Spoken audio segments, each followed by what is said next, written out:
ibu-ibu sekalian, terutama yang akhwat di sini ya, wanita tuh makhluk hormon. So jangan banyak makan makanan atau memakai produk-produk yang bisa mengganggu hormon Anda. Di banyak produk kosmetik dan toiletries banyak sekali bahan-bahan yang dikategorikan sebagai hormon disruptor namanya. Apa saja nanti di browsing aja, lihat di internet. Hormon disruptor.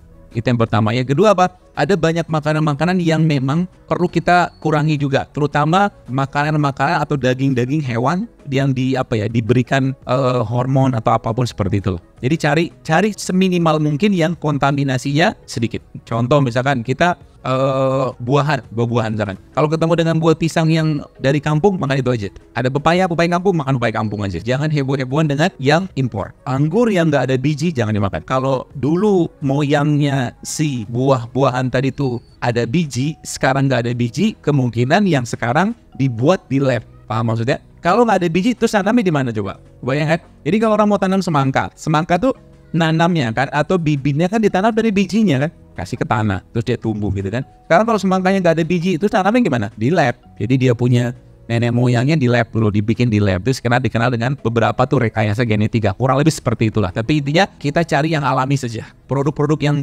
bersifat GMO, ya GMO itu Genetically Modified Organism, itu Anda kurangi stok. Kalau Anda ketemu banyak sekarang, di list aja. Mungkin ada Bapak Ibu bisa lihat, ada browsing di internet tuh banyak. Apa saja produk, dan sebagian sudah masuk ke Indonesia. Bu, yang kita hadapi sekarang ini, masalahnya adalah masalah di mana industri makanan tidak peduli dengan kesehatan. Industri kesehatan tidak peduli dengan makanan. Jadi era fitnah itu kayak begitu. Dan kita tidak bisa mencegah mereka memasukkan apapun ke makanan yang dibuatnya. Tapi kita bisa mengatur apa yang masuk ke dalam mulut kita. Jadi sekarang itu kalau boleh saya katakan, kita tuh relatif bahasa saya itu sudah cenderung ke darurat makanan. Karena bukan susah sih, mulai agak susah, orang-orang sudah mulai nggak ngerti mana yang sehat, mana nggak sehat. Karena lebih banyak orang makan untuk rasa. Di kampung-kampung mungkin di sekitar kita sekarang ya, anak-anak tuh sudah makanannya makanan kemasan semua. Kenal dengan sosis, kenal dengan ini, kenal segala macam, sehingga mereka lupa dengan rasa yang benar tuh kayak apa. Ketika ketemu sayur, ketika ketemu buah, mereka bingung, otaknya udah bingung. Jadi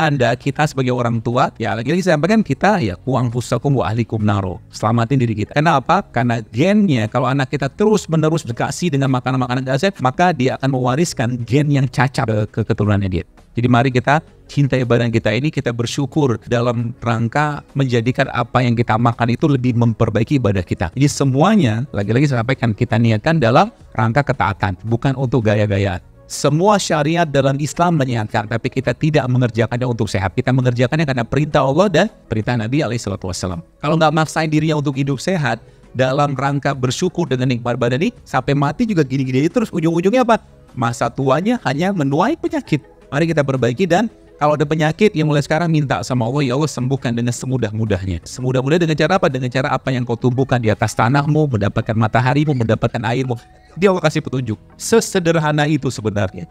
Kalau kita mau fafirru ilallah, kembali kepada Allah. Kembali kepada Allah. Karena kita ini ciptaannya Allah, bukan buatan siapapun. Bukan buatan pabrik, bukan buatan siapapun. Allah yang menciptakan kita, dan Allah yang memberikan perpatnya dari apa yang dia tumbuhkan. Ada kunyit, ada jeruk nipis, ada kurma, ada habatus sauda, semua obat. Softwarenya apa? Puasa, sodaqah, ista'inu bisobri wassalah, baca Quran. Jadi kalau baca Quran, niatkan sama Allah, ya Allah, jadikan Al-Quran yang aku baca ini menjadi wasilah untuk aku sembuh bisa. Jadi jangan cuma sekedar baca, tapi minta sama Allah.